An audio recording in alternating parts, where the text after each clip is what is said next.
So welcome to Effective Job Search Strategies to get a career you want, love, and deserve. I'm so excited to be here today with all of you, and I'm excited to just share with you some tips that are really going to shift the way you approach your job search.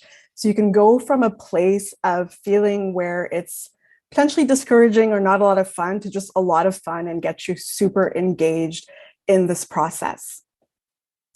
So very often when we think about the job search, we feel quite overwhelmed. So we might feel overwhelmed because we find that we're just sending what feels like thousands of resumes into this internet abyss, never really knowing, like, did anyone receive my resume? Like, what's happening? Are employers reading it? At times, we might even feel discouraged. We might ask ourselves, is there something wrong with my profile? Do I not have enough experience? Am I doing something wrong? Sometimes the discouragement is that you might find yourself even applying to positions that are under your qualifications. So sometimes you're overqualified for positions. So that can leave you very discouraged. And sometimes you might just be frustrated. You might be online looking at all of these opportunities and these jobs and thinking, oh my goodness, like none of these opportunities actually fit my level of education or what I actually studied. And it can leave you wondering, did I make a huge mistake? Did I just really miss the mark on my career and what's going to be available for me moving forward? And really, I want to acknowledge that experience that you might be going through. And I want you to know that you're definitely not alone. And you're probably in a situation where what you actually really want is you want to get noticed. You want to know that, hey, I'm sending out my resume and employers are actually seeing it, they're reading it, they want to connect with me. You want to know that when you go to interviews, you're going to get hired, you're getting those offers, and you're hoping to be successful in a career you want, you love, and you deserve. And I want you to know that this is available to you. And today I'm really going to be sharing some very foundational but super important tips that are going to support you in getting exactly that.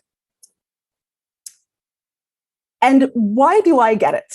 Like, why am I sitting here telling you it's possible and you can find a career that you want, you love, and deserve, et cetera, et cetera? So I'm Priscilla Jabouin, and I've been in the field of career development now for a little over 10 years. As a career counselor, as a career coach, I've worked in university centers, career centers. I have my private practice, and I've worked in both Canada and the US.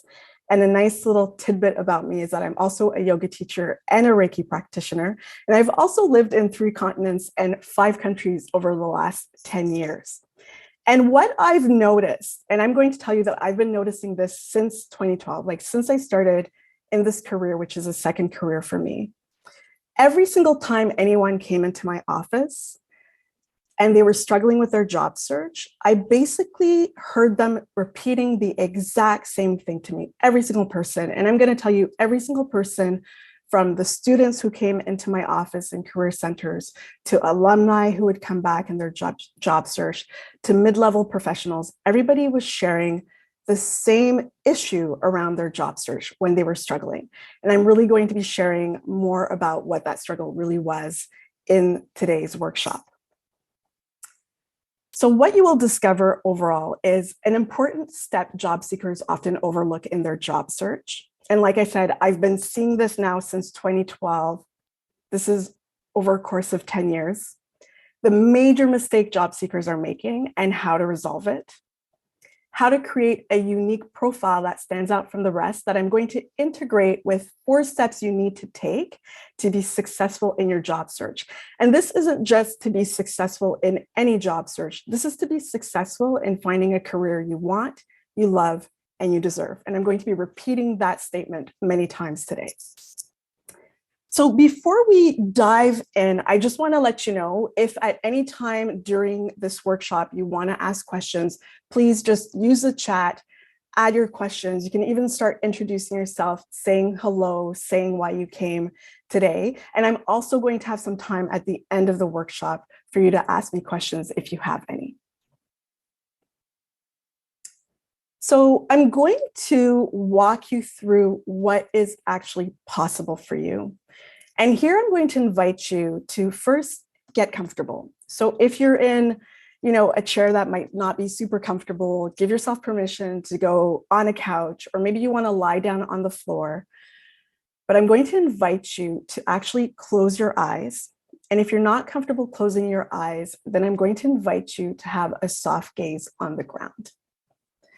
And I'm going to join you in the process as I really guide you in experiencing what it would be like to wake up to a career you want, you love, and you deserve. So let's just start with a couple of nice, slow, deep breaths, kind of entering the space,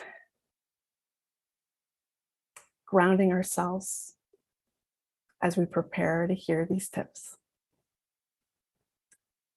And as you're breathing, I'm really going to invite you to just relax your shoulders. That's often an area of our body where we hold a lot of stress.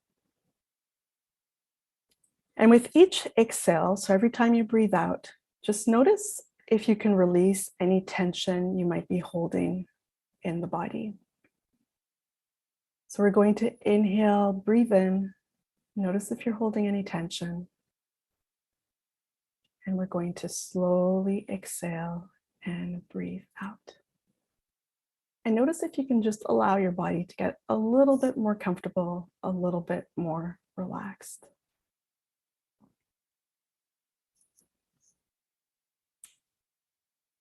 So I'm going to bring you to Monday morning.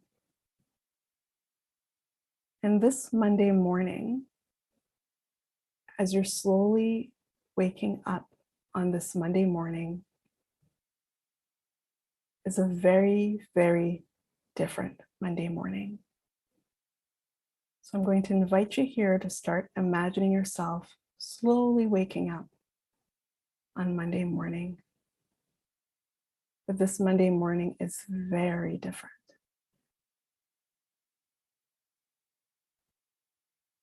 And this Monday morning is very different because you are so excited to go to work this morning.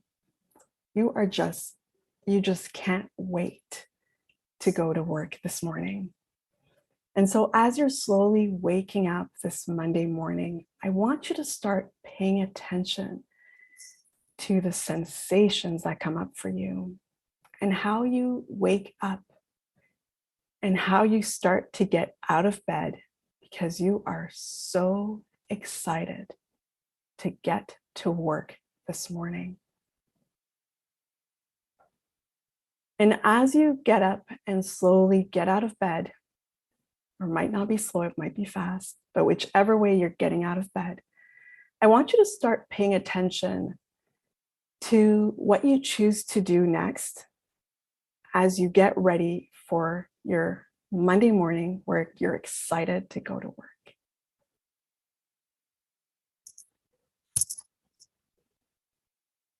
Notice if you live with loved ones, if you have a pet, how are you interacting with them this morning, this special Monday morning?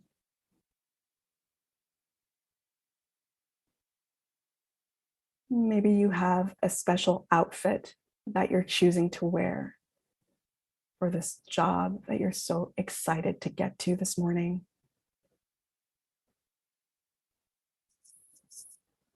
And then you're getting ready, you're brushing your teeth, you're just going through your routine, the routine that you usually go through in the morning, but it's different because you're so excited to go to work this morning. You just can't wait. So how are you brushing your teeth? Notice how you're getting ready. Then what are you eating this morning? What is the breakfast that you decide to prepare for yourself as you get ready for this really awesome job that you're going to this morning?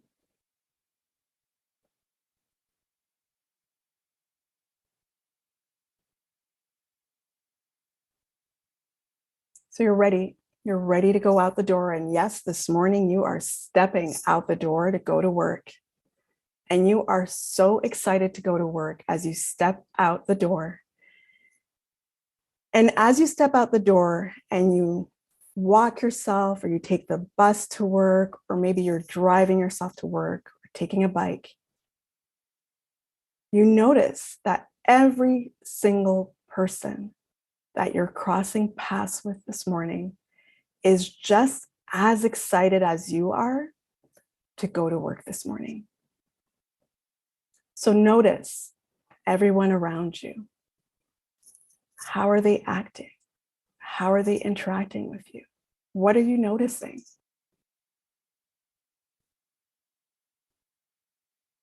How does it feel?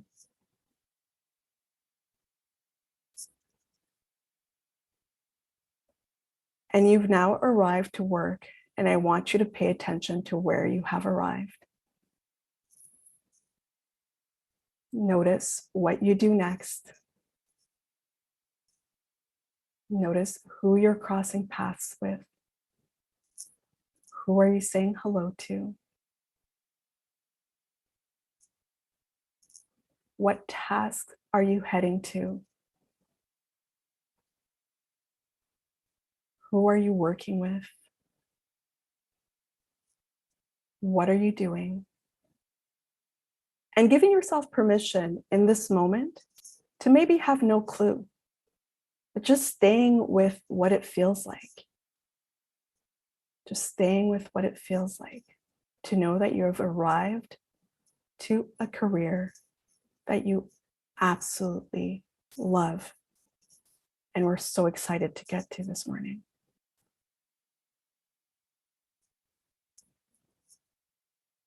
And I want you to just take a moment, take a nice, slow, deep breath in. Slowly exhale. Notice what it feels like. Notice what it feels like in the body. Take another deep inhale. Notice if there's anything else that comes to you.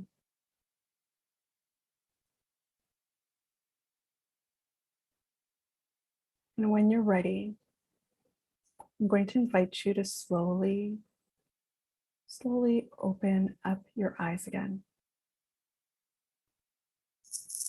And I would love to know, you can add it in the chat, you can write it down for yourself.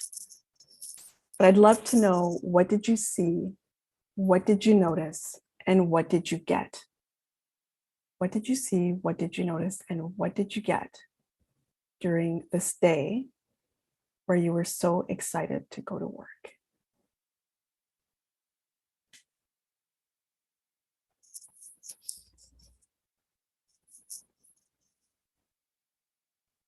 And you might decide to just put one word in the chat.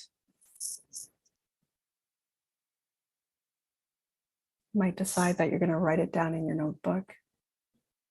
But I really want you to take a moment to really acknowledge what that experience was like for you. Okay, so just no commute, just a nice workspace with sunshine, joy and creative, beautiful. Felt almost like being in love, laid back dress code, peace. Beautiful. Kindness, peaceful and light, amazing. Convertible car, love it. So keep adding things in the chat, like give yourself the time to acknowledge what came up for you. So great coworkers. And I want you to know that that which you just experienced is available to you. Okay, all of it is available to you. I love it. Modern workspace with big windows. Everyone saying good morning to each other with a smile. Yes. And so one of the things that I want to share with you right now is really how I really take a really strong stance on the belief that it's really possible for every single one of you out there and beyond to wake up to a career that you really genuinely love and you're excited to go to every single morning. And the why am I so attached to this statement and to this mission is because I truly, truly believe that if I can get as many people as possible waking up to a career they genuinely love, then I am helping to make the world a better place. So most of you have probably experienced in that visualization that when you went out into the world and everybody else was just as happy and excited to go to work, there were smiles, people were probably standing up straight, looking around themselves, there was joy, there was peace, there was love, there was light. And I really believe that even if it's not in my lifetime that there's peace in the world, that I can still contribute to peace in the world. And this is how I choose to contribute. And I really, really believe that if each and every one of us were really to wake up to a career we genuinely love, we would be bringing more peace and joy and light into this world. So before you start, so now we're getting into the nitty gritty, right? We saw, okay, this is what it can actually feel like. This is what is actually possible for me. And now I'm really going to dive into, okay, so let's look at some important elements that are necessary if you want to get there. So it's available to you, but there are some elements you need to take into consideration. So before you start, really the first step for a successful job search, and this, I will stand by it, and I still stand by it, and it is your most important piece, and it is the piece that I see too many people just avoiding, is clarity. If you do not have clarity as you step out into the world looking for that career, then what are you actually looking for? And how are you going to know that you found it? Right? And without clarity, you're going to just find yourself in this situation of just looking for random jobs, right? But if you want a career you love, and you deserve, then you need clarity about, well, what is that job? What is that actual career that I genuinely desire? And that can be really, really scary to give ourselves permission to sit down and to really reflect on, well, what is it that I really want? Right? There's this automatic fear. We feel who am I to, want this or that? Somebody wrote their convertible car. You might be, who am I to want that car? Or who am I to want to wake up and to be happy every day? And I should be okay. I should be okay with the fact that I'm getting paid really good money and that my retirement is going to be covered. Right? But if you're like me, you probably felt a little piece of your soul shrink at the idea that you would be settling for anything less than what your heart truly desires. Right? But clarity is such an important piece. And I'm going to tell you why clarity is such an important piece, right? It's this is really important because without the clarity, you're going to be facing certain situations that are just going to keep happening. It's like a cycle, right? It's the cycle of quick fixes. So what do I mean by quick fixes? Quick fixes is when you're basically at work, you probably had a really bad day. It's not the first time you had the bad day. You're like, you know what? I am fed up. I will start looking for another job. So you look online, you find another job, you apply. Next thing you know, you're getting the interview. Next thing you know, they're offering your job. You're like, you know what? This looks better than what I had. You say yes, right? You say yes. Quick fix, right? And why is it a quick fix? Because without the clarity, you're going to find yourself in the roller coaster ride of career dissatisfaction, right? Have you ever been in a situation where you're like, let me leave this job, you go to the next job, it's really awesome. And then about within that next year, you're like, wow, I'm right at square one. It's like I didn't change anything. And you're wondering, why does this situation keep following me over and over again every time I switch jobs? Conclusion is often, oh, there aren't any good jobs out there. Right? But is that really true when there are people out there, including myself, who love what they do? right? Another thing that you will avoid if you take the time to have clarity is that you will stop saying yes when you actually want to say no, right? Raise your hand if you ever say yes when you want to say no. We all do it. But when it comes to our career, this becomes like, it can be somewhat detrimental because you might find yourself in a situation where you said yes, but you knew somewhere that you wanted to say no. And then you notice that like within a week, within a month, you're like, ooh, I should have really listened to that little punch in the gut during the interview that told me maybe this wasn't a good idea to say yes to this. And I saw a hand go up, and I'm going to ask you to use the chat for the questions, and then we can maybe raise the hands at the end of the session so I can answer live. And then when you end up saying yes, when you wanted to say no, well, then what happens? Self-doubt and regret. Gosh, I'm in this job, but now I'm getting paid well. And oh my goodness, who wants to go back into the job search process? Right? And then you start doubting yourself. Maybe there isn't really a good job out there for me. Maybe I'm the problem. Okay, you're not the problem. I want you to know you are not the problem. The problem is the lack of clarity. And then if you don't have clarity, then sometimes you're going to quit without a plan. You're just going to be like, you know what, I quit. And then you have no plan. And then what happens? So I've witnessed this. So you quit, you don't have a plan. Maybe eventually you start worrying about money and you just say yes to the next job. And then you find yourself in that cycle, that roller coaster ride of career dissatisfaction, right? It's depleting. It's depleting. It takes energy away from you.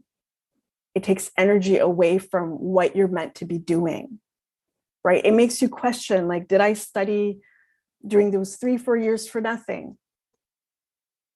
Okay, I want to give you some tips today to help you see that no, it's really like your experience and your education, those are not the problem. Okay, you need clarity. And once you have clarity, then you need to put these pieces in place. And then that opens the door for a career you want, you love, and you deserve. Because you don't want to be stuck in an endless job search, right? Of just like continuously looking for work and then getting desperate. We don't want to put ourselves in a situation where we're desperate, because when we feel desperate, then we say yes to whatever comes our way, right? And again, that leads to career dissatisfaction. And another thing I want to say about this endless job search is, in my opinion, if you've been in this job search for over 6 months, you need to ask for help. You need to ask for help. A year, 2 years, it's not okay. You need to ask for help. You need to get the right strategies. You need to get the right tips, because when you have effective job search strategies, your job search will take you within like 3 months, 6 months sometimes, but within 3 months, you should be able to find a career you genuinely love. And I stand by that. And I have seen people accomplish this. And I have seen people accomplish this at the height of the pandemic, at the height of COVID, when everybody was so afraid because people were getting fired and losing their jobs. You just need the right strategies. So before we dive into the right strategies, I do have some job search rules that I want you to know and that I want you to hold very, very close to your heart if you want to find a career you want, you love, and deserve. And I am going to be repeating that statement because it's very important to understand that you can go out there into the job search and find a job tomorrow. That is not the problem. If you want a career you will want, that you will love and you deserve, these tips I feel are really foundational. So the first one is, you only want to spend, and here I'm actually being very kind, you only want to spend about 10% of your time looking for jobs online. And you're probably thinking, what? And yes, and 10%, I'm being nice, maybe 5% and even less of your time. So you're panicking. You're like, so how do I find a job, right? I get it. I really do. But trust me on this, only 10% of your time should be online. Okay. And you probably have already experienced spending all that time online looking for work is not fun. It's draining. It's like, you start seeing cross-eyed because you don't even know what's going on anymore. Only 10% of your time. And I have a bonus rule for you. So in addition to keeping the idea of only 10%, 5 to 10% of your time online, and I want to go back to that actually, I want to add to this. The best way to do that is to just put alerts and just have the alerts show up in your inbox like once a week, go through them once a week, see if there's anything of interest, which brings me to the bonus rule. The bonus rule that I share with all of my clients when it comes to the job search is only apply to jobs you really want. I'm going to repeat that one again. Only apply to jobs you really want. Okay, if you see yourself starting to panic, don't panic. You need to realize that when you apply to jobs you don't really want, that's time and that's energy. So imagine revamping your resume for a position you don't really want, writing a cover letter for a position you don't really want. That's time, that's energy, right? That you could actually be dedicating only to jobs you really want. If you're finding yourself panicking, just take a nice slow deep breath in, slowly exhale. You're going to be okay because I'm going to be telling you, like, what do you replace that with, right? If you're not just frantically sending resumes. And you've probably noticed when you frantically send out resumes, your cover letter isn't as powerful. You don't really get the callbacks. When you do, you don't really want the job, and then you're overqualified. So just trust me on this rule. Okay, this is really like a really important rule. And then the second job search rule that's going to be really important, and this kind of piggybacks on the fact that I'm asking you not to spend much time online looking for work, is that you need to network. And I know, it's that cringeworthy realization that I'm going to have to put myself out there. And I'm already hearing like all of the yeah buts and the what ifs, and I want you to write those in the chat. Share with me all of these reasons why networking will not work for you. Okay, from I'm an introvert to I don't know where to meet people, or this is awkward, like just put it all in there, because it's really important to acknowledge our fears and to be really clear with ourselves, like what is actually getting in my way for me to network. And if you do find yourself saying, well, I'm an introvert, this is one that I hear a lot, right? Well, I'm an introvert. Okay, introverts doesn't mean that you don't have friends and you don't socialize. Like you still have met people in your lifetime. You've still had conversations with people in your lifetime. So it's a skill you already have. Okay, so love this. Okay, so some people feel they're too needy. Some people feel like they're going to look desperate, going to feel awkward. People I don't know, selling myself. I don't know how to do it effectively. Immunocompromised. Okay, do you mean like just getting sick there? Okay, these are good fears. Write them down because there are ways to tackle that. Yeah, how to meet the right people, right? It's just like, I'm not good at this. And you're not selling yourself. I want to make that really clear. Okay, you're not able to do big events. Okay, so there are ways around all of that. There is always a solution. Okay, there is always a solution. Every single time you're afraid of anything, especially when it comes to the job search, or you're doubting yourself, or you're worried, or you're scared, all of those things, there's always a solution.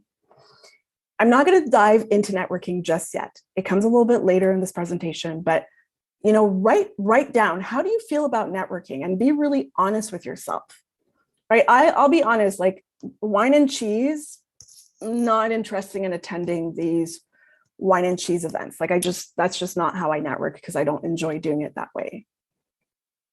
Ooh, how do you know which people are worth networking with? Okay, I love that one. I'm going to speak to that later.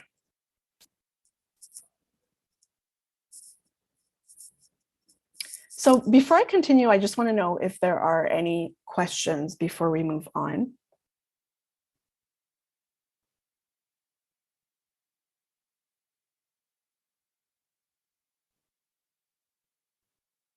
No questions yet? Because some of the questions like, how do I meet the right people? These things I'm going to be talking about them. All right. So feel free to use the chat. I totally believe in taking your space, asking your questions. You don't want to leave this workshop without me answering the question that you had, your burning question. Okay. People avoiding meeting when you're looking for a job. Okay, awesome. Thank you for all of that. And yes to all of your concerns, and there's a way around all of it. So now I'm going to talk to you about, I told you that the foundational piece is really that part of the clarity. And so I want to show you how relevant that clarity becomes when it comes to finding a career you want, you love, and you deserve. Okay, I love what you guys are writing. And yes, you're spot on. Like all of these situations that networking is presented as being. And it's so good that you're bringing these things to the platform, because really when you're looking for a career you want, you love, and deserve, like you become the most important aspect of the job search. You become the most important aspect of the job search. And that's why I call it your unique profile, because you want to be unique and stand out. Okay, we want to avoid at all costs looking and sounding generic. So the first thing you want to be doing when it comes to your clarity. So once you have clarity, you can have a really laser focused job search. And some of you might say, well, if I'm too laser focused, then, yes, you can network with me. If you're too laser focused, then I'm going to miss out on all these other opportunities. But remember, bonus job search rule is that you only apply to those jobs you really want. So when you're laser focused, you're going to attract the jobs you really want, right? And you're like, what are you talking about attracting? You're going to attract. When you're laser focused, I don't know if any of you have ever noticed that when you start being laser focused, all of a sudden you just notice. If you're looking for red cars, you're going to notice the red cars. If you're not looking for them, you won't find them. Okay, so you want to be laser focused. And the best way to be laser focused when you're clear about the career that you're actually looking for is to identify your top 3 skills. Okay, what are these top 3 skills that no matter what, you want a potential employer to know about you? You're like, if there's anything I want this potential employer to know about me, it's these top 3 skills. And I put a lot of emphasis on these top 3 skills because we often find ourselves wanting to give just way too much information. Okay, and we just overload the person reading our resume, or like the interviewer, like keep it short and sweet, laser focused. Let them really understand what you can offer, what you're really good at. And I saw that question. So if you feel like you're not very clear about what are my top 3 skills, ask for help. You want to ask for help, or you want to just look at your profile and see what skill keeps showing up over and over again. And your first step, okay, so I mentioned 4 steps for your unique profile. So you want to have the clarity and getting laser focused, your top 3 skills. Second step is you want to update your resume. Okay, so your resume should clearly, if somebody looks at your resume, it should be really easy for them to understand what job you're looking for. What skills are you bringing to the table? So if you're looking at your resume and you're like, oh, well, I had this experience, or I had that experience, we need to tailor, fine tune the resume so it's telling the story that you want it to tell the employer. Because if you're sending out resumes hoping the employer is going to see what you have to offer, they're not going to see it. Okay, I'm just going to be very blunt about it. They're not going to see it. They're receiving a lot of resumes, so you need to make that step really, really easy for the employer, for them to look at your resume and say, we need to call this person. We need to call them. We need to meet them for an interview. So you want to update your resume. In order to update your resume, you need that clarity, because you need to know, well, like I said, I need to laser focus my resume now. So you might be saying, hey, Priscilla, what if I'm kind of interested in, what if I'm laser focused in 2 different kind of jobs, and what do I do then? right? And sometimes we can flip the resume quite easily, but sometimes you're going to have a completely separate resume, right? So in my case, I have the resume that's career coaching, career counseling. Like, you look at that resume and you know exactly who I am and what I'm going to offer you. I am a career counselor.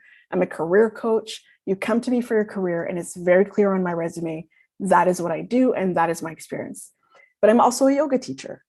And so I actually have a completely separate resume with all of my yoga experience. So you might find yourself in that situation where you actually need to separate the two experiences. So some things that you want to know about just preparing your professional resume that's tailored and focused based on the clarity that you have is you want to really focus on your relevant skills. So you're not going to highlight something either recent or from the past that doesn't have some kind of transferable skill, right? So transferable skill is a skill that you used in one position that you can easily use in another position. Like communication skills are transferable, collaboration is transferable. Like there's certain skills that everybody uses, but your profile will also have transferable skills that you want to identify and highlight. You want to also identify what are those keywords and skills for that ideal career position, right? So you need to do your research to find out, okay, if I want a laser focused resume, what are the words, what are the skills that need to be showing up on my resume so the employer actually sees that this is the type of position that not only I'm looking for, but I actually have the experience for this position. And if your mind just went to, I don't have the experience, trust me, you have the experience, okay? It's just you probably need help and someone to help you see the experience that you have. Because sometimes when we're deep into the job search and we've been discouraged, we don't actually see what we have to offer. Another very important part of the professional resume is to use action verbs. Your action verbs represent the skills. So we need to see the action verbs. They're basically telling employers, these are the skills that I have. And you have key action verbs for key careers, right? You have careers, they have their specific action verbs. Like, this is the part of the resume that I'm going to tell you, give yourself permission to go into that job description, pull out the action verbs, put them on your resume. You want to keep your statements on one line. This is really my branding when I work with my clients. My tip is keep those statements on one line. It is very rare that somebody's going to want to read paragraphs or is going to read that second line. If you're on two lines, then there are probably two skills in there, right? Keep your statements on one line and keep them very simple and make them have an impact. And what I mean by that is that you want them to have an impact, but what I really mean by that is if you were just to pay attention to that one line on your resume, then I want you to feel that that one line is like awesome.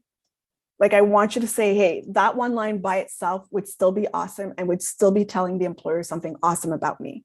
And I would suggest that you go through all the lines, all the statements in your resume, and you really ask yourself, if this were standalone, is it a powerful statement? And if it's no, then you want to either rewrite or check it, okay? Yeah, so action verbs are things like communicated, collaborated, presented, analyzed, prepared, and they're often action verbs that you're going to notice. They show up on job descriptions, they show up on websites that describe like specific careers. You're going to have these words researched. So there's some key ones, and you can easily just go online and Google action verbs, and you can find documents that are going to have examples of action verbs. You want reverse chronological resumes. It's always reverse chronological. So you always want the most recent experience and the later. And if you have any example, so non-action verb, there's not, I don't know. So I don't necessarily see non-action verbs as much as I see people writing effectively did this, or perfectly did that. Like, remove the adjective, like, who cares? Like, really, who cares? Like, just start with the action verb. It's very powerful, and it tells the employer right away what skills that you have. Thoughts on using ChatGPT to improve a resume? I don't know. I'm going to admit that I believe that I'm probably very old school, because I feel like you as an individual are the best person to be able to write and to share your experience with the employer. At the same time, I'm also aware that for some people, it's a harder skill to write a resume. I haven't tried it myself, so you might want to just try it to see what shows up. But honestly, it's probably going to give you a generic resume. And when you're looking for a career you want, you love, and you deserve, we are avoiding generic like the plague. You are avoiding generic like the plague. You want your resume to stand out from the crowd. You want it to be unique, and it doesn't have to be fancy colors or everything. I never encourage fancy colors and designs unless that is your field of work.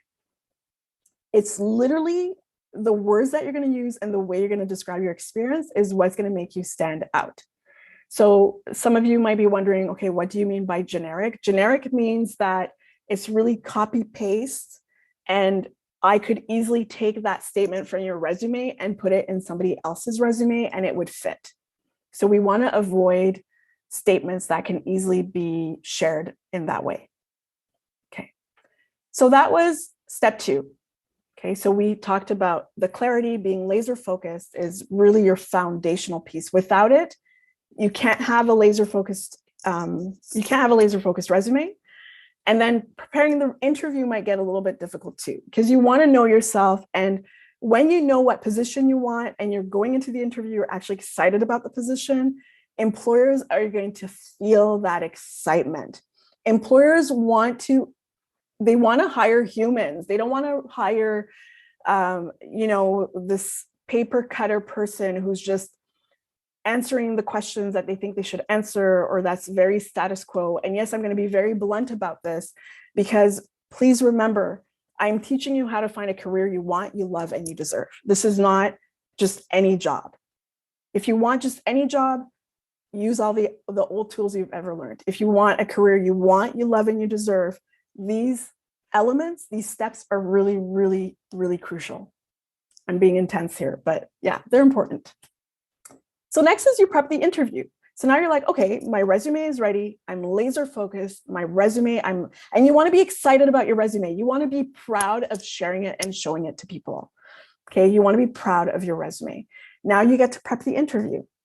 And so a couple of things you want to remember about the interview is that if you're called in for an interview, it means you have the skills the employer is looking for. Okay, an employer is not going to call you if you don't have the skills. So I call, BS on employers that tell people you were overqualified or underqualified. No, I wasn't. You called me. So how do we make sure that we don't get this answer from employers that maybe didn't know how to tell us you weren't a good fit? You prepare. You prepare for the interview, and you prepare knowing that you are the top candidate. Like, I want you to prepare for interviews knowing that you want it, and knowing that you're the best. You're going to go into that interview believing that you're the best. And don't worry about the other candidates. You don't know who they are. You don't know how they prepared. But I want you to go into that interview feeling like, not only do I deserve this job, I'm going to get this job. So you need to be laser focused. You need to know, well, do I really want this job? And if I do, like, why do I want this job? Why am I motivated to get this job? And I want you to be yourself. This is such an important piece of the puzzle. And we're conditioned to believe that being ourselves, it's not professional or whichever. And obviously there's a certain way that you want to present yourself in interviews, but being yourself is going to allow you to stand out from the crowd. And this becomes really, really crucial because I think this Zoom meeting is an hour. Raise your hand if you have ever pretended to be someone you're not for an interview and to get the job. Like, let me tell you, I have done this in my past, and it was the most miserable I've been in my whole career, right? But we're taught, this is what we're taught to do. We're taught, this is how you answer questions. If you Google, they're going to say, answer the question this way. So you answer the question that way. And then you end up being hired, but the employer is hiring the person that was at the interview. So then that's how you end up showing up in the workplace. And next thing you know, you feel like limited and like you can't be yourself at work. Whew, we want to avoid being that person. Okay, you want to be yourself. You want to shine your light in the interview so the employer is hiring you. And so you can show up exactly as you are and who you are in your job, because you want a career you want, you love, and you deserve. So this becomes important because that first interaction with the employer, and it's slowly changing, but the employer still wants to get to know you. They're like, okay, we called you in because you have the skills we're looking for, but we want to know, can we actually work with you? Like, are you a good fit for our team? And the reality of job interviews is that they are very subjective, which is why you have more than one interviewer there to make it as objective as possible. But when you're answering that question about tell me about yourself, which a lot of us cringe around, it's really an opportunity for you to tell the employer, hey, this is why I'm the top candidate for this position, right? And this is where you bring in your top 3 skills, right? And your top 3 skills won't always be the same, but this is where you start highlighting, hey, this is why I'm an awesome candidate and why you want to work with me. And yes, I get it. You might be thinking, well, oh, I'm not comfortable bragging, or you're not bragging. And you know what? Give yourself bragging rights. If you've accomplished really awesome things, start practicing sharing the awesome things that you've accomplished. When you brag, so let's talk about bragging then, right? Bragging is really an opportunity to share with others, hey, listen, this is what I've accomplished. So bragging is actually facts. And when we can learn to celebrate other people's accomplishments and celebrate our own, it removes that like kind of negative energy we have around bragging. It becomes this like, oh my gosh, you did that? That is so awesome. Guess what I did? So when you're at the interview, you kind of want to get yourself into that space of like, guess what I did? You know, and not only did I do this, but this shows you that I'd be able to do this in my position if you hired me. So interviews is really about sharing facts, share facts, let them know this is what I've accomplished, this is what I've done. Another important piece is that when the employer is going to ask you, well, what do you know about us? Or like, why do you want to work with us? Again, avoiding the generic like the plague. Okay, so we want to avoid saying things like, well, I saw on your website that, we just want to avoid being that robotic, let me give the professional answer. You can give a professional answer all while being yourself. And being yourself is really what the employer wants to know is, what do we have in common? You want to work with us? What do we have in common? Do we have shared values, a shared mission, a shared philosophy? The interview is like a date. Let's get to know each other to see if we want to take this farther. And I love using the analogy of a date because you know what happens? You end up saying yes to marriage at the end of the interview without knowing anything about the employer. That is exactly what you do when you dive into this job search and you go to these interviews and you know nothing about the employer, and then they offer you the ring, right? They're like, do you want this job? And you say yes. Okay, marriage without knowing what you're getting yourself into. So it's really important when you're looking for a career you want, you love, and you deserve, to do your research, to find out, and I'm going to talk about this a little bit more on the networking piece, but just to really get clear about what I'm looking for, what questions do I have to ask, what information do I need, so I know what I'm getting myself into once I'm at this interview process. And you want to share stories. You want to share stories about what you've accomplished, because this is how the employer will get to know you. This is how the employer is going to remember you. They're going to be like, oh, remember like that candidate, remember that story they told us. And when you tell them stories, you're giving them a little bit of a an idea of, this is what I've accomplished in the past. And if I was able to accomplish that for them in the past, guess what? I can probably accomplish that for you in the future. Share stories, tell them beginning, middle, and end. The STAR method is what you want to use when you're sharing stories. And the last one, so you want to prep questions, and I always say 5 questions. And the reason why I say 5 questions is because when you get to the interview, the employer might give you a lot of information and they might end up answering some of your questions. And you don't want to find yourself in a situation where you don't have any questions to ask, because the questions basically let the employer know not only am I interested in this position, I want to make sure it's a good fit for me, right? Because you need to remember that the interview is two-way. Too often we go into the interview thinking it's all about the employer choosing us. And we get super nervous and we give the employer all of our power. When in reality, this is give and take. The employer is deciding, do I want to work with this person? And you're also deciding, do I want to work with this employer? Right? And when you start getting a really laser focused job search, you get to be selective. You get to be selective, and you get to start saying no to employers if it's not the right fit for you.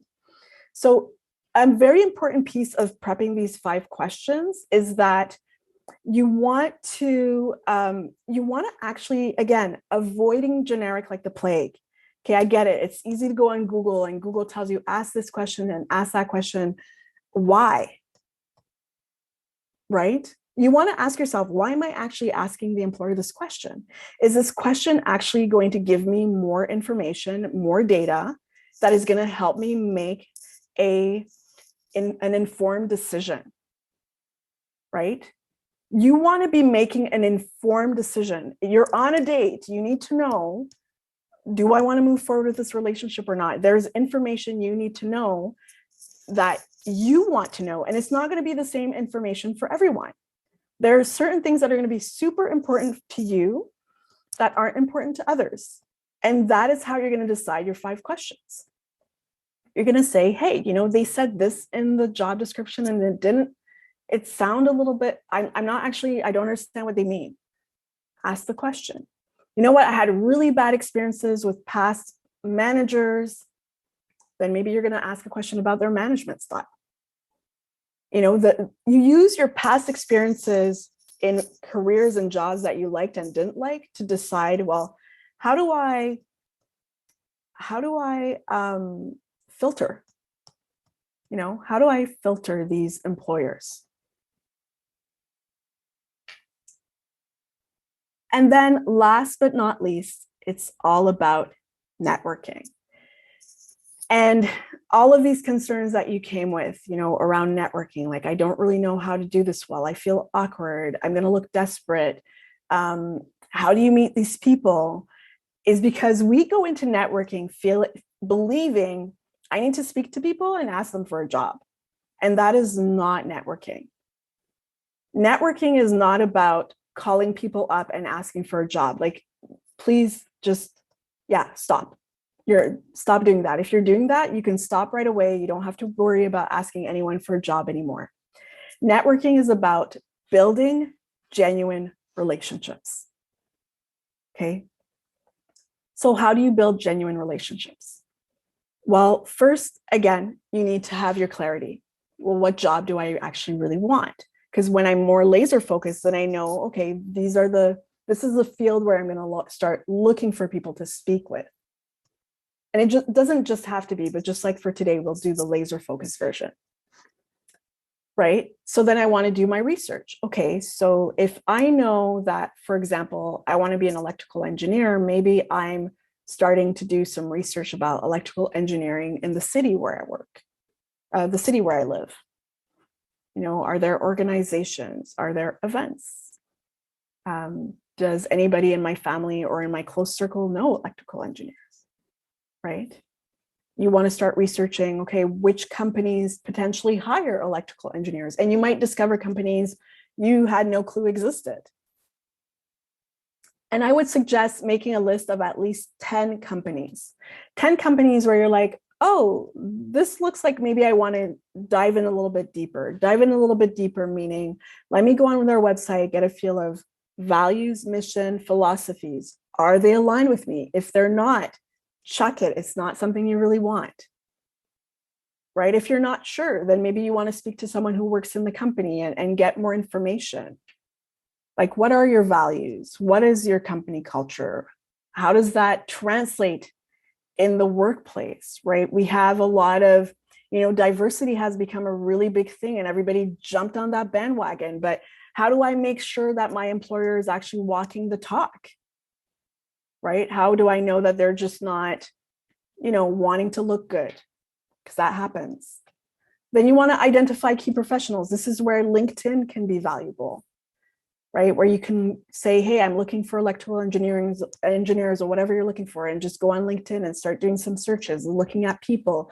And you can start with people who potentially went to McGill, just like you. Okay, let me speak to other alumni. We have something in common, right? And I'm really giving you today, like, foundational pieces of networking. Networking can definitely become something really fun and exciting when you start to get to know yourself and you start to ask yourself, well, where do I want to meet people? Like earlier I said, I don't do wine and cheese. It's just, I don't enjoy it.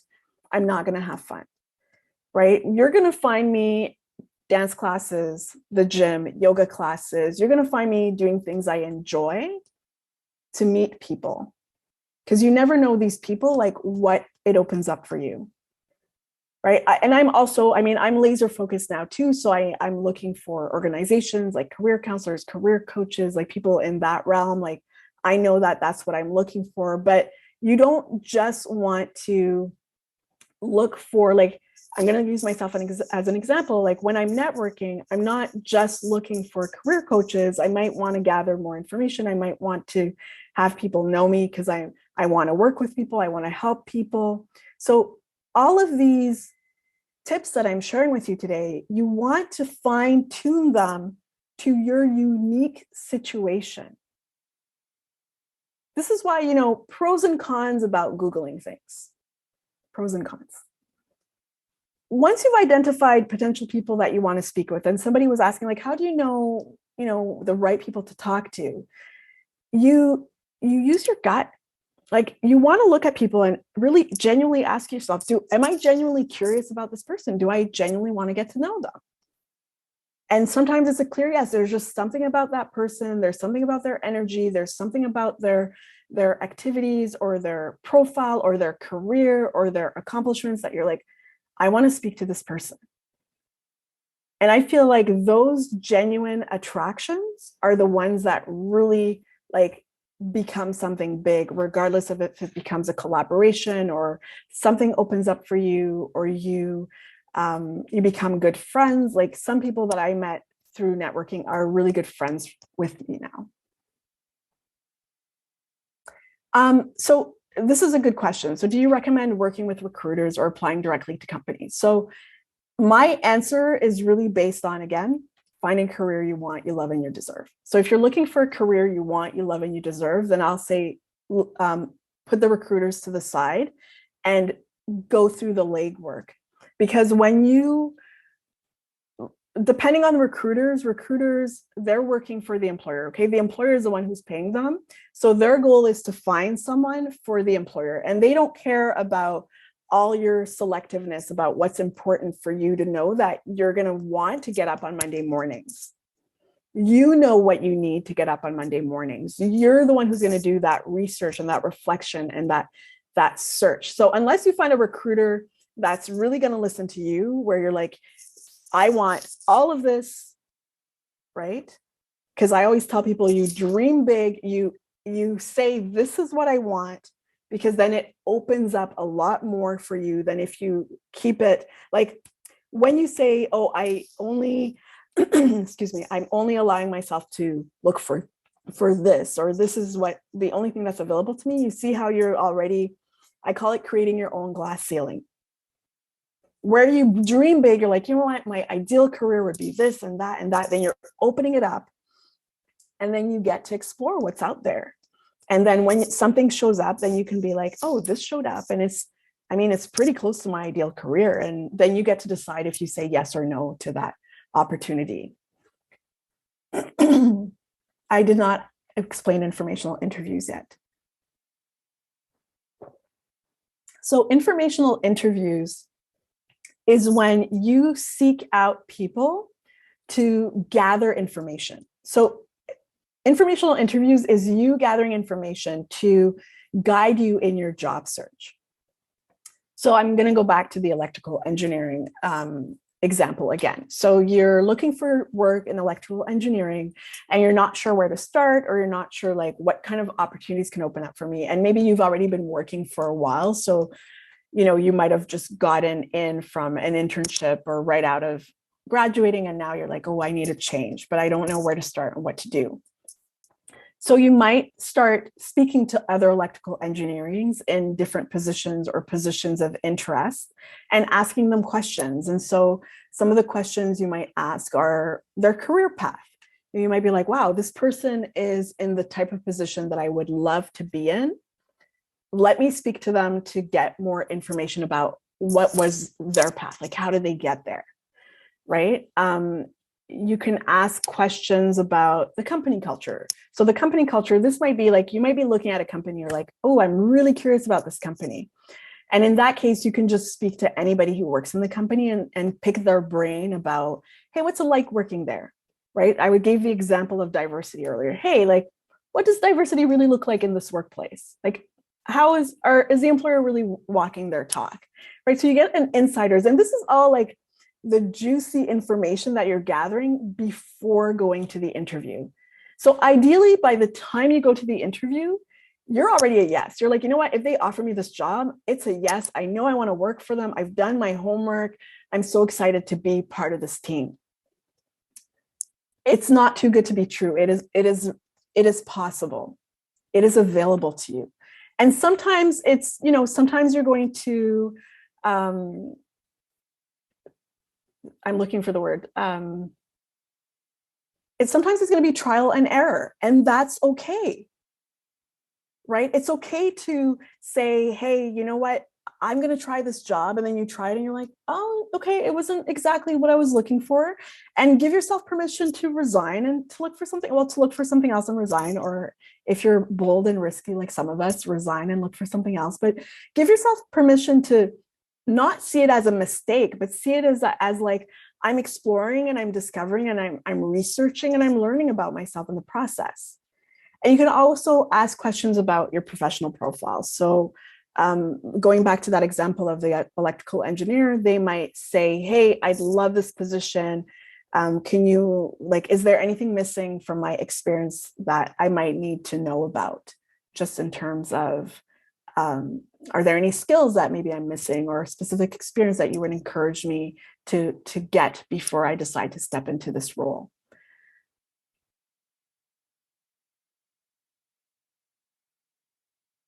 Yes. So informational interviews is something that basically that's your networking. That is how you network. You go out there, you ask questions, you gather information, and you ask the type of questions that are important to you, right? So you need to identify, well, what would be important for me to feel comfortable saying like a yes, or to get excited about saying yes about a position? And these are the type of questions that you might want to ask. And often in informational interviews, people start opening up because you're asking them questions, and they open up and they even share information with you that is new information that you wouldn't have known had you not taken the time to speak with them.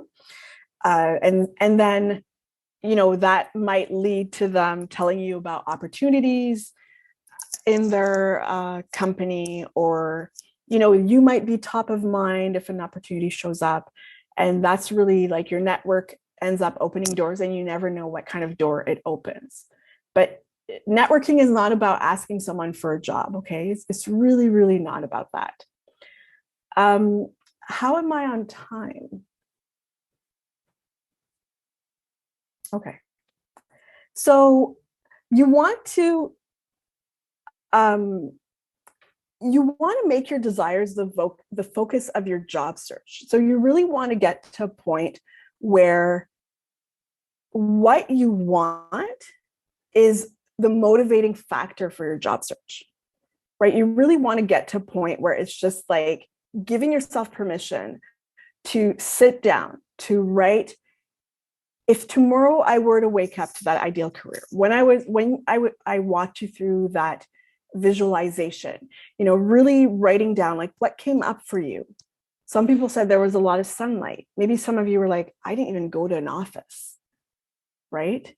So then writing all of those things down, these are all clues, and they might not be crystal clear clues today, but they're still clues, right? All of these, yes. So these pointers apply to any job, especially when so one of the things that you need to keep in mind, and I'm actually going to go straight into like, I want to open it up already for a discussion about a lot of the things that I shared with you. So what I was saying is like, you want to make your desires the focus of your job search, because when you make your desires the focus of your job search, then there's like drive, there's motivation, and there's excitement towards your job search, which means you're actually going to enjoy your job search. So when you're laser focused, you're like, wow, I know exactly what I'm looking for. Everything gets more exciting. It gets more exciting to speak to potential people in the field of work that you want to work in. It gets more exciting looking for these jobs. It gets more exciting. I hope that in your lifetime, in your career lifetime, you're going to experience seeing a job description that you're like, oh my gosh, this is exactly what I was looking for. I am the perfect candidate for this. And you're going to get so excited to apply for that job. And you're going to get so excited to write the cover letter. And you're going to get to a point where every time you apply to jobs, you get a callback.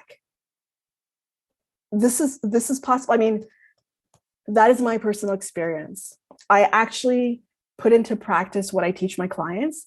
And when I am that excited about a position and the motivation is there, and I tailor the resume and I tailor the cover letter, and also when my clients have done this, they have gotten the callback. And you're actually having fun, and then you get the callback, which is very exciting.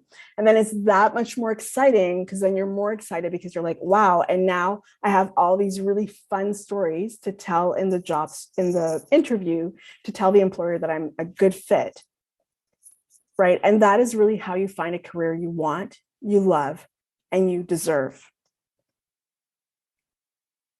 And so I want to leave you with a really, really important quote.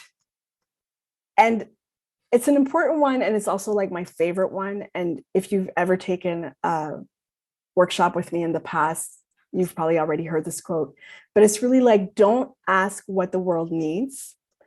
Ask what makes you come alive and go do it. Because what the world needs is people who have come alive.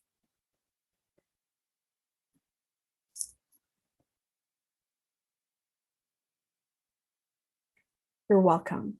So since you're going to be jumping off, yes, if you're looking for a job in fashion, so what I wanted to say about that is like, yes, if you're looking for that really like specific job where you really are not able to find these opportunities online, then yes, everything I just shared with you today becomes extremely, extremely important, because you might have heard of the hidden job market. These jobs exist, they're out there. Okay, when you're only looking online, it only represents about 5 to 10% of jobs, and you have 99% of job seekers who are looking at 5 to 10% of jobs. So this really makes for really, really high competition. Whereas if you're networking, then it's laser focused, you're looking for specific jobs. A lot of people are afraid to network, and so you're like ahead of the game. You're ahead of the game, you're learning about opportunities. It still happens to me today. It's happened to my clients. They get an email, somebody's just telling them, hey, I know somebody who's looking for this person.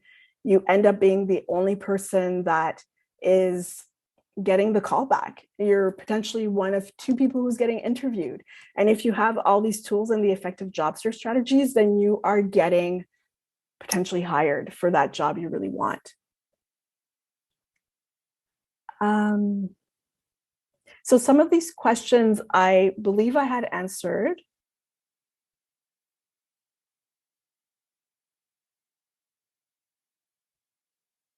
Okay, this is a really, really good question. And I think it's going to be really relevant to a lot of people.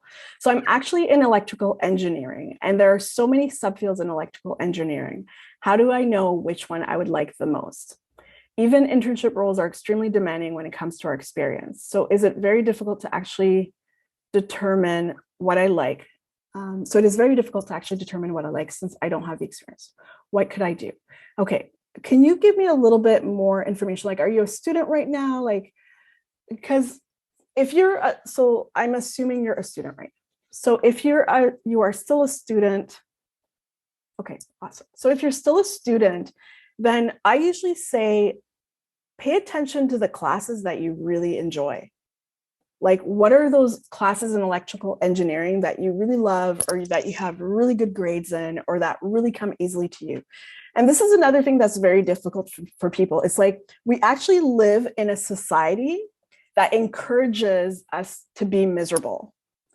Okay. And it encourages us to feel like life has to be hard, and it's all about like working hard and suffering. And like, we have statements like no pain, no gain, all of this stuff. And we buy into that. We buy into it. And we're like, yeah, work is supposed to be hard. You're supposed to sweat your tears. You're supposed to work and like grind and then have fun at retirement. And I want to break those myths. I want to break those myths. And I want to tell you, no. Okay, when we look out into the world and you look at people who have been working for 20, 30 years who are retiring, I mean, if you're seeing what I'm seeing, like, people look miserable out there. And there's a serious issue in our society, especially after COVID, around mental health. And all of these things, like, we do not want to diminish the impact that our careers and our jobs have on us. We spend most of our waking hours at work. So give yourself permission to be in a space where you enjoy what you're doing. If you're in class, you're in electrical engineering, and you notice, what, this class I really love, I'm having so much fun, everything is coming so easily to me, then go for it. That might be easy to you and it'll be super hard to somebody else. That might be actually your hidden talent that you're supposed to go pursue, So notice, where are those little pockets where I'm actually enjoying myself? Give yourself permission to go for that, right? People are like, yeah, but it should be hard, or I should learn, or, no. Seriously, no. Go for the things that are easy. It's easy for you because it is in it's in your alignment. You're aligned with it. This is your talent. This is what you're really, really good at. That's why it's easy for you. It's not easy for everyone. So I would say, start with the classes you really enjoy and notice, okay, where can I potentially get more experience in that field, in that area? And explore. You're still a student. Do the internships. Right? They want experience. Are you doing, you have your projects, engineering projects. They want more. If you're not in engineering, you're like, oh, but I don't have any experience. Volunteer doing something you actually enjoy and you actually want to do, because that can also open doors of opportunities. Let me know if I covered that, or if you had any. Okay, thank you. So let me see what other questions we have here. Yes. Okay. So do you suggest going on the brand websites and finding contacts there to network with? So yes. And if I understand you correctly, when you say brand website, you mean the website of the company that you want to work for. And this is a yes. And it's a yes because when you go on websites and they've shared their team with you, it's an invitation to connect. Okay. Again, employers want to hire people that they want to work with. They don't want to hire a piece of paper. So the more that you can already, start talking to people who are in there, getting yourself known in companies that you want to work for, well, then they already know you. So if an opportunity opens up, guess who they're going to look at first? Granted, you have the skills. So yes, you can definitely, when you see people on websites, the emails are there or the phone numbers, like you can connect with them. When people invite you to connect. So when I do these workshops, I often say, hey, connect with me. And then crickets, right? And I know it's scary. Like, I know it's scary. You're like, oh, but I don't know what to say. Or not. Say all of that. It's me. And I'm saying it's me in the sense that this is the field I work in. So you might be like, hey, Priscilla, like, I'd like to connect. Okay, well, tell me more. Like, why would you like to connect? Right? What is a question you might have? And if I can answer your question, I'll answer it. And if I can't, or if I'm like, you know what, that's a we need to unpack this, and it might be better for us to work together, then I'll let you know, but it doesn't hurt to ask, because you never know what can open up.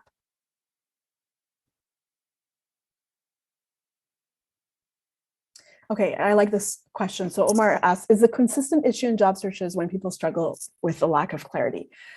Not always, but I'd say most often.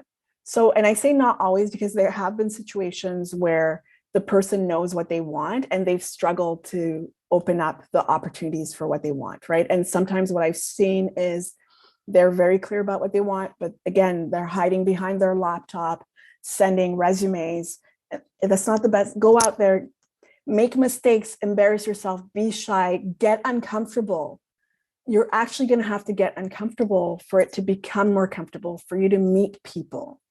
And I would say you call out your discomfort. Sometimes that breaks the ice a little bit. If you're like, hey, I'm very new to this, but I saw your profile on LinkedIn and I would be so interested in learning more about what you do. And I usually say, give people 2 weeks for them to answer. And if they haven't answered in 2 weeks, send another email. And if they haven't answered you again, then you can drop it. But people have busy schedules. Like it takes me time sometimes to answer people, right?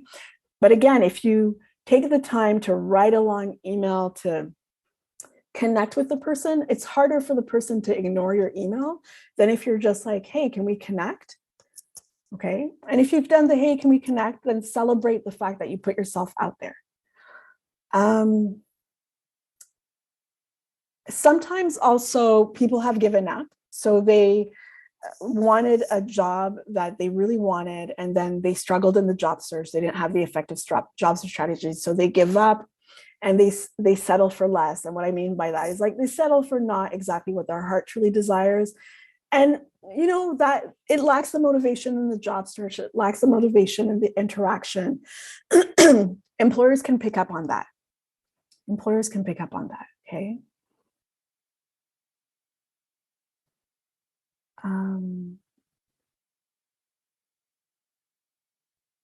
Yeah, so cover letter. I didn't talk about cover letter today. So cover letter, the way you want to see the cover letter is that the cover letter is you introducing yourself, because they won't have met you in person. They'll have seen your resume. And a mistake that I often see is people just put all of their skills on the cover letter, and it's just overwhelming. Nobody reads those cover letters, and nobody reads the generic cover letters. And you can see a generic cover letter a mile away. Like from the first line, you're reading a generic cover letter. So you want to make sure that your cover letters are uniquely written for every single position you apply to. And that's why it becomes really important for you to only apply to jobs you really want, because then it becomes that much easier to write a cover letter where you're genuinely excited. You genuinely saw like a shared vision and shared values. I usually teach it as three separate paragraphs, and starting with like speaking to why you want to work with them, like something about them, what do we have in common, your skills, and then concluding remarks. Yeah, last question. Does anyone have a last question that they'd like, a burning question that they weren't sure if they should be asking? So feel free, I'm still here, ask your question. But with that, I want to thank you for coming. And you can stay connected via LinkedIn. And you also have the option, if you were interested to know more of, maybe you notice, hey, I really need clarity. That is definitely the piece that's missing for me. or you really want to quit your job, but you don't know how to do it effectively, successfully, and you just need that support to courageously take the next step in your career, then those are things that I help with. And Christiane is going to be sharing, she has shared the link if you want to connect with me. So that's a complimentary call. We'll just talk to each other and see if it would be a good fit to work with each other or not. But until then, you can find me on LinkedIn. I share some tips there. And yeah, I hope that you have enough tools today to wake up to a career you want, you love, and you deserve. Thank you so much for coming.